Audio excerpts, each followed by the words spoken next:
ജീവിച്ചിരിക്കുന്നു. എസ്എഫ്ഐയുടെ പ്രിയപ്പെട്ട സഖാക്കൾ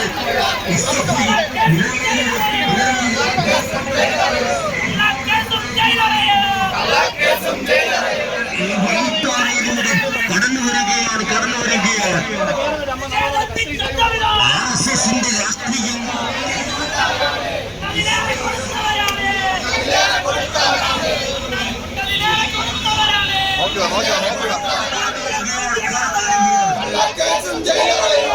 İnkılap zindabad! Zindabad! Zindabad! SFI zindabad! SFI zindabad! Ayakte! Tulayakte! Tulayakte! Tulayakte! Ayakte! Tulayakte!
എന്ന് പറഞ്ഞ് ഞങ്ങൾക്ക് നേരെ സമരക്കാർക്ക് നേരെ മുന്നോട്ട് വരികയും അവിടെ നിന്നും ഒരുപാട് ഷോ കാണിക്കുകയും ചെയ്ത ഒരു ചാൻസലറെയാണ് നമുക്ക് കാണാൻ സാധിച്ചിട്ടുള്ളത്.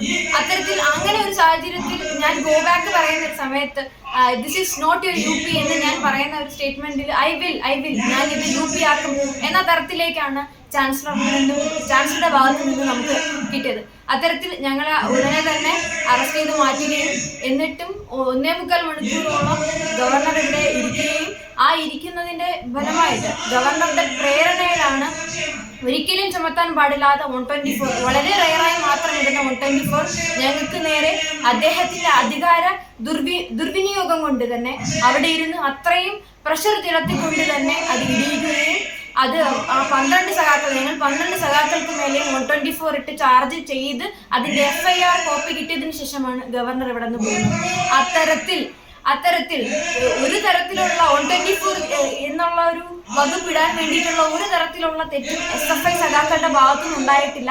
എന്നിരുന്നാൽ പോലും 124ന്റെ ഒരു വകുപ്പ് നമ്മളെ ചുമത്തുകയും അത് സംഘപരിവാർ അജണ്ടയായി തന്നെയാണ് നമ്മൾ കാണുന്നത്. ഇന്ന് നമുക്കറിയാം, ഇന്ന് ജനുവരി 30 ജനുവരി 30 രക്തസാക്ഷി ദിനമാണ്. മഹാത്മാഗാന്ധി RSSകാർ കൊന്ന ദിവസമാണ്, വെടിവെച്ച് കൊന്ന ദിവസമാണ്. അവരത് പറയാൻ മടിക്കുന്നു. ഇപ്പോൾ വെടിവെച്ച് കൊന്നു എന്ന് പറയാൻ മടിക്കുന്ന ആ RSSകാർക്ക് മറുപടിയായിട്ടാണ് ഇന്ന് ജനുവരി 30 തന്നെ RSSകാർക്ക് ഒരു മറുപടി ആയിക്കൊണ്ട് തന്നെ ഞങ്ങൾക്ക് ഞങ്ങളുടെ ജാമ്യം കിട്ടിയത്. അത്തരത്തിൽ ഗവർണറുടെ അധികാര ദുർവിനിയോഗമാണ് നമ്മുടെ ഈ ഒരു കേസിലുണ്ടായത്. അതുപോലെ തന്നെ ഞങ്ങൾ ജയിലിലേക്ക് പോകും ആ ഒരു തരത്തിലേക്ക് ഗവർണറുടെ ആ ഒരു പ്രശ്നം വന്നപ്പോൾ തന്നെ ഞങ്ങൾ ആരും ഭയപ്പെട്ടില്ല, ഞങ്ങളാരും കരഞ്ഞില്ല, ഞങ്ങളാരും ഒച്ച വെച്ചില്ല. ഞങ്ങൾ ജയിലിനെ അഭിമുഖീകരിക്കാൻ, ജയിൽ എന്നുള്ള ഒരു രീതിയിൽ നമുക്ക് ജയിലിലേക്ക് പോകാം എന്ന തരത്തിലേക്ക് നമ്മൾ മാനസികമായി നമ്മൾ പ്രിപ്പയർ ആയി കഴിഞ്ഞിരുന്നു. കാരണം ഞങ്ങളുടെ സമര സംഘടന അങ്ങനെയാണ്, SFIയുടെ ചരിത്രം അങ്ങനെയാണ്. SFI സമര സംഘടന ഓരോ വിഷയങ്ങളിലും സമരം ചെയ്ത് പോരാട്ടങ്ങളിലൂടെ കടന്നു വന്ന സംഘടനയാണ് SFI. അത്തരത്തിൽ ഞങ്ങൾക്ക് ജയിലൊരു പ്രശ്നമുള്ളതേ അല്ല. ഞങ്ങൾ തലവേദന എടുക്കുന്നെന്നോ, ഞങ്ങൾ ദേഹാസ്വസ്ഥമുണ്ടെന്നോ, ഞങ്ങൾക്ക് നെഞ്ചുവേദന എടുക്കുന്നെന്നോ, ഞങ്ങൾക്ക് തലപെരിക്കുന്നെന്നോ എന്നൊന്നും പറഞ്ഞ് ഞങ്ങൾ ജയിലിൽ നിന്ന് ഇറങ്ങാൻ ശ്രമിച്ചിട്ടില്ല.